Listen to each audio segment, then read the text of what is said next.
information here is the result of a call we got about 10 minutes after 10 this morning that a home on this block was on fire and there may possibly be deceased individuals inside that home. Deputies arrived within about 8 or 9 minutes, and actually the first deputy on scene actually made entry. He was overcome by smoke, came back out. A couple more deputies arrived within about a minute or so.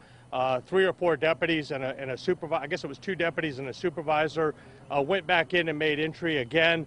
Unfortunately, their efforts were in vain because ultimately we did find that there are 3 deceased individuals inside.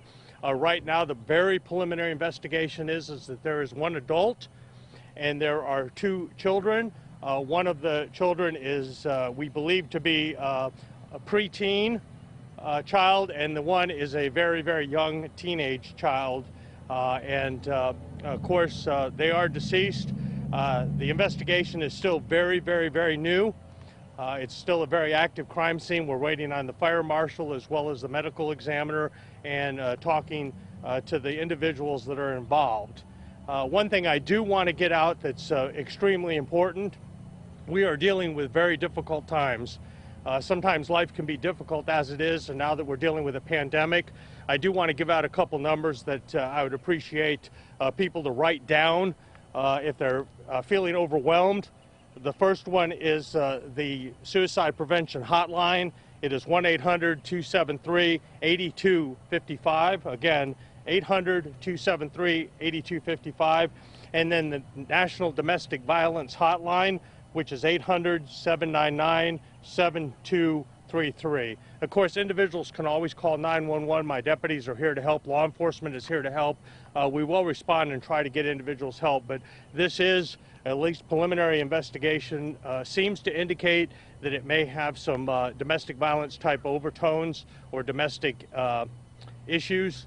Of course, we're still in the very preliminary stages and trying to get from everybody involved and neighbors and so forth exactly what happened. So I'll do my best to answer a couple questions, but we can't give a whole lot more information right now. Sure. Can you tell us how the 911 call came in? Did it come in from the home or from a neighbor or what? It actually came in from an individual that had some very serious concerns about what was happening inside, may have had some indication, may have actually even been on scene, I believe, and kind of had some information what was going on. That's why we were, the initial report was that the house was on fire and there were actually people deceased inside. So again, I can't confirm that 100%, but I believe the initial caller relayed that there were possibly people deceased inside. We consider it a murder-suicide? We're not at liberty to say that right now because it is very preliminary and we certainly don't want to jump to conclusions. We've been proven wrong before, but of course that is obviously one theory that we're going to investigate. We heard indications that maybe another adult was able to get out of the house. Initial reports are no, that when this all transpired, again, extremely preliminary. We don't think necessarily anybody was in the house when it actually occurred. Of course, we're not 100% sure of that. We're still trying to get to the bottom of it because obviously anything could have actually happened. And so, you know, we have to slow. You know, when the house is on fire, and there may be people inside, you know, my deputies were not, just because they were already deceased, the deputies were no less heroic. I mean, going in there and being overcome with smoke, and of course that all happens very quickly. Once we're absolutely sure that either we can't help the people or we've given the people the help they get, then everything slows down. The investigation is going to take. The processing the crime scene is going to take hours. The investigation will take days, weeks, or months. So we're still really at the very tip of the iceberg right now trying to figure out what happened. So. You mentioned the pandemic, but there's no indication of no. stresses of what's going on. No, I'm just saying that I don't think that domestic issues or mental health issues are certainly not any easier during the pandemic, and I'm not saying necessarily that had anything to do with it, but it certainly did not help the situation. And so I think anytime it's good to get those numbers out, but certainly now when people are stressed out even more than they normally would be, they need to reach out for help because this is not an option. It should never be an option. if getting involved in domestic violence or having anybody deceased, whether it's murder or suicide or a combination of both.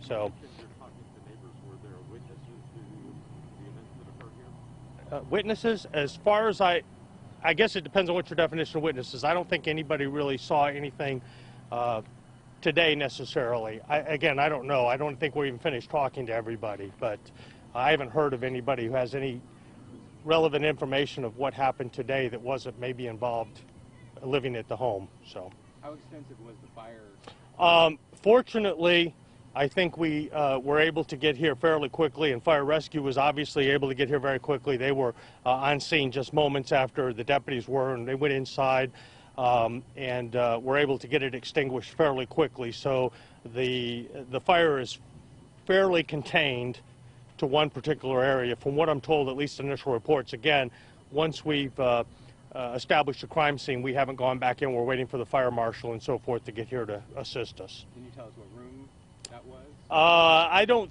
I think there's may even be a little confusion of that because obviously the people that were in the house were only in there for a few seconds, and I don't want to give any misinformation, but it did seem, from what I'm told, it was relatively contained.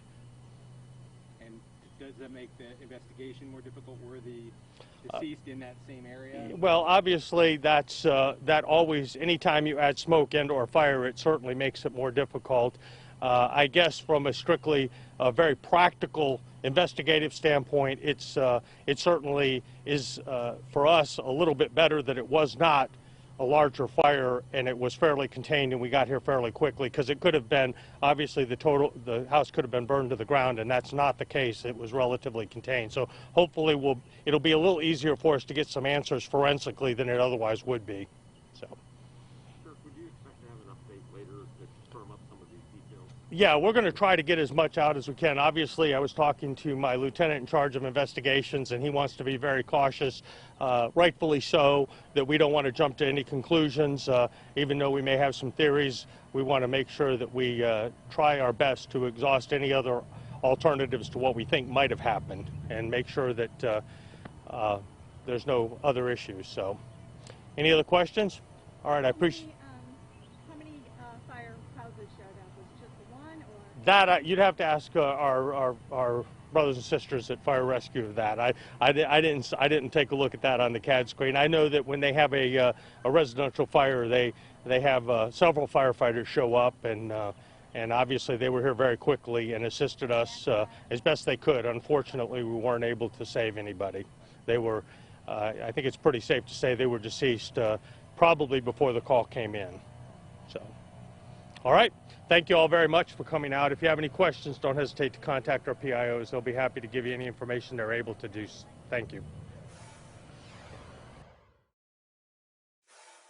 Everybody, JB Buno here with you live on WFLA Now. This was the video a short time ago from Eagle 8 HD. So this video, Eagle 8 HD just departed the scene to refuel, but this was just several minutes ago in the home above her, or the home here in Hernando County that you heard there, the sheriff speaking a little bit about.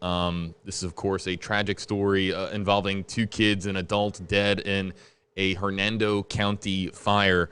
We're still, of course, awaiting new details as to the identities of those who were killed, who died in this fire, and more on these circumstances. But you heard there that this was related to a fire, and the Hernando County Sheriff